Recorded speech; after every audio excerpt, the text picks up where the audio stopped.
I've been following Jesus over 30 years now, and that was in my mom's house in a basement. I was there on business, and I was just heading home. We were in Washington, D.C. I was packing my bags and stuff, and one of her dear friends, who was a pastor, was in the house and say, "The Lord has spoken to me today, Donnie, and He wants to know if you're ready to give your life to Christ."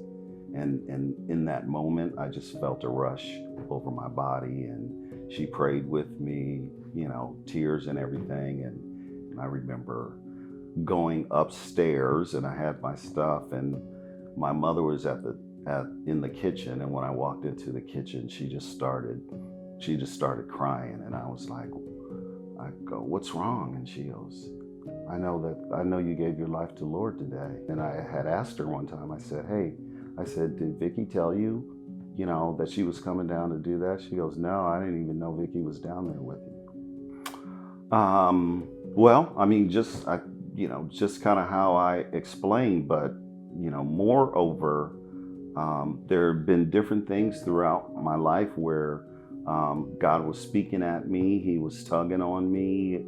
I've been blessed. He's just kind of, as I have gotten older, I can look back and I can see where, God has stepped into situations, all these different traps and stuff like that. Or He's placed people in my life just to say, "Hey, you need to go another direction," or, "Hey, don't do that," or, "Hey, that's an awesome thing, man. You need to follow that path." And so my relationship with Jesus is constant.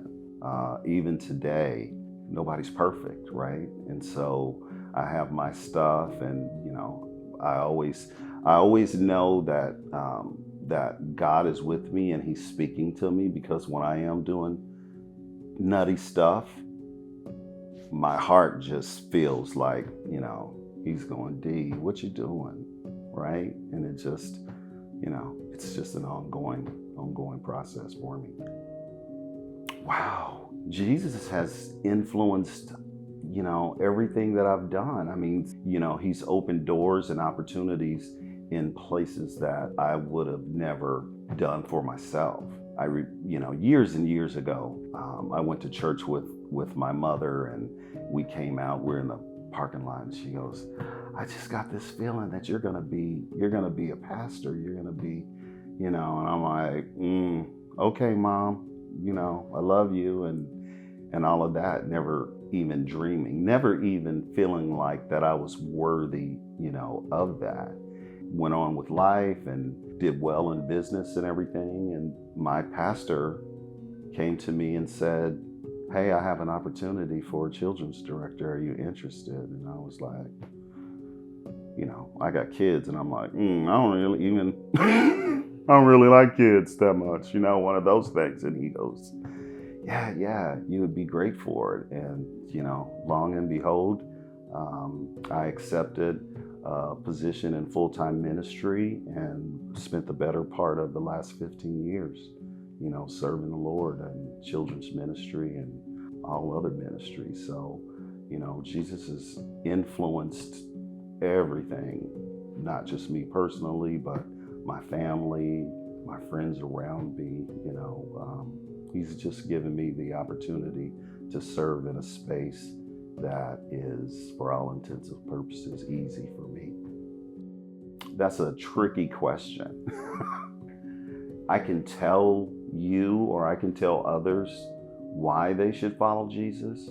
That's not my place. My question would actually be the opposite of that, is asking, instead of telling somebody why I love Jesus, it's like, how come you don't? And so when you get to the bottom of why they're not, then it's easier to have a conversation and say, "Yeah, I get that, and this is what happened to me, and so this is why I love Jesus."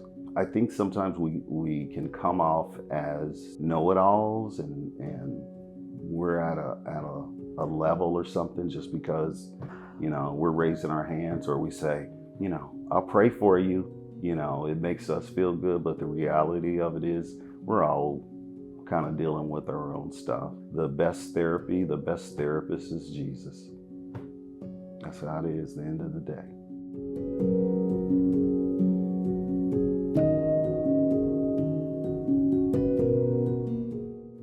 My name is Donnie Staples, and this is my journey with Jesus, to be continued.